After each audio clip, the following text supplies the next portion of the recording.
So whenever baseball players throw medicine balls, the first thing they're usually trying to do is just throw the ball as hard as possible. And I've been guilty of using these cues in the past. Things like break the med ball, try to get a higher reading on the radar gun to see how fast you can throw it, things like that. And although I think that that can elicit some really positive adaptations for a thrower, what we've come to find out for a hitter is that it usually messes with their timing and their sequence during their swing.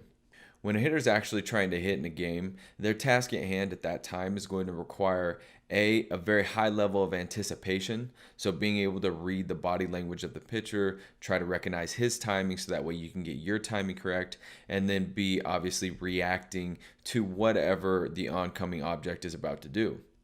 So these specific tasks is going to have the body actually contract and relax at really different times than what would be shown during a med ball throw, especially if you're just trying to throw the ball as hard as possible against the wall or try to get a higher reading on a radar gun.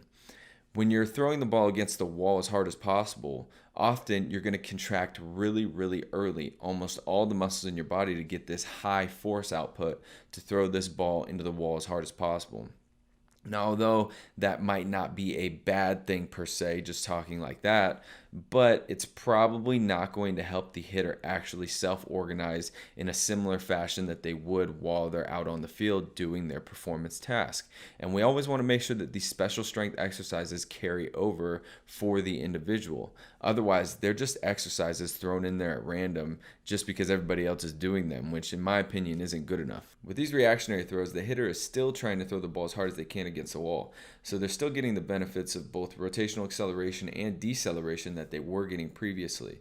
The difference here is now it doesn't really affect their timing or sequence negatively.